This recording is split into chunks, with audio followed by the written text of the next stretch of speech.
Here we go.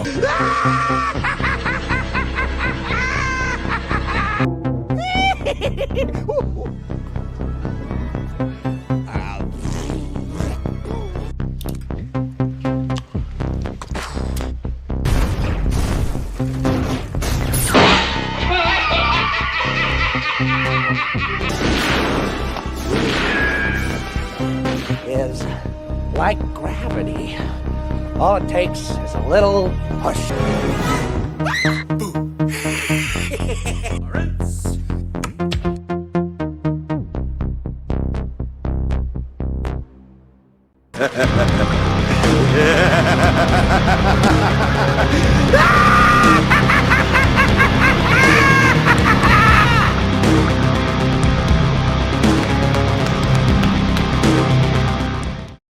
What's up, guys? How you doing? Welcome back to the channel. Glad you stopped by. And if you're brand new, welcome.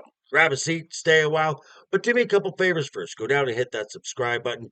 Go next door, ring that bell. Make sure it says all so you know when the next video pops up. Hit that like button before you head out. Drop a comment. If you're of the over 700 regulars here, welcome back for another round. I ask that you also hit that like button. And before you leave, drop a comment, because YouTube does love those comments. And of course, share this video out on all social media. Instagram, X socials down below in the description. Again, also check out the link to that Joker Voice merch shop. Wednesday night is overbooked merch and exclusive Joker Voice merch as well. Really cool stuff. Okay, so this past Wednesday night is overbooked.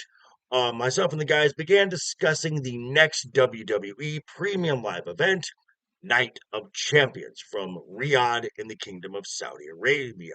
Now, specifically, one of the features of this event is going to be the finals of the King and Queen of the Ring tournaments, where the winner is not only crowned King, Queen, but face the champion of their specific brand for a championship title match at this year's SummerSlam. So let's take a look and see what possible scenarios, possible good scenarios, possible nightmare scenarios could be playing out in this year's tournament. And here we go. So I want to start off with the men's side. The King of the Ring tournament, as the brackets and participants were announced this past Monday on Raw. Now you can see the talent from Raw outlined in red, and the talent from SmackDown are outlined in blue. But take a look at the bottom right bracket here. For this Fatal Four-Way, we only have three. But the three we have so far is Sheamus, Rusev, and Big Bronson Reed. It's so badass. Again, only three. We need a fourth for this Fatal Four-Way match. Now, of course, this is going to lead to speculation. And one name that I've been hearing possibly returning from injury is the Mad Dragon, Ilya Dragunov. As much as I would love to see Ilya back in the WWE ring, bringing him back right now, after being out with injury for so long, it might take a little more time to get himself reacquainted with the WWE audience. There are two other names floating out there that have a lot more immediate impact and are more recent with WWE fans. Now, one of these names is Karrion Kross, as he's got himself via social media very much over with the fans. Every time we see him on screen, he gets a massive pop. But there's another choice that might be a little more over with WWE fans, and that is Ron Killings, formerly known as R-Truth. Well, you're not wrong.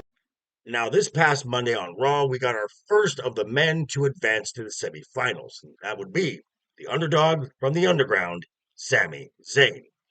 And looking at the brackets and the fact that the finals are in Saudi Arabia, Sami Zayn is a Muslim. It's a safe assumption that Sami Zayn will be in the King of the Ring finals. Now, I could easily see Sami going on, becoming the 2025 King of the Ring to face Gunther, who he has history with, for the World Heavyweight Championship at SummerSlam. That's not bad. Much as I like that storyline, there is someone in this bracket that throws off the whole thing. That is the American Nightmare, Cody Rhodes. Because if Cody Rhodes, your top babyface in the company, your top merch seller in the company, if he makes it to the finals in Riyadh, WWE could easily put Cody Rhodes over as the 2025 King of the Ring to face John Cena for the WWE Undisputed Championship in a rematch from WrestleMania 41. Yeah, I can see that. And now shifting over to the women's side for the Queen of the Ring tournament, this past Monday, the prodigy, Roxanne Perez, won her match, and she is now moving on to the semifinals.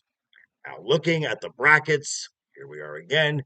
She will face the winner, the fatal four-way between Jade Cargill, Michin, Piper Niven, and Nia Jax. That is. There is potential for something much, much worse. Uh-huh. You see it, don't you? We could have a Queen of the Ring finals between Jade Cargill and Charlotte Flair. Stop it. Just stop it. Now, presumably putting Jade Cargill, putting her over for the finals, and putting her into the title match at SummerSlam after Naomi successfully cashes in her Money in the Bank contract on Tiffany Stratton and becomes the new WWE Women's Champion. Dear God, save us. And there is a saving grace in all of this, and that is if Stephanie Vaquer wins her fatal four-way match, because if that's the case, she's not losing. She's not taking a pin at all. Stephanie Vaquer becomes the queen of the ring and goes on to SummerSlam to face Io Sky for the Women's World Championship.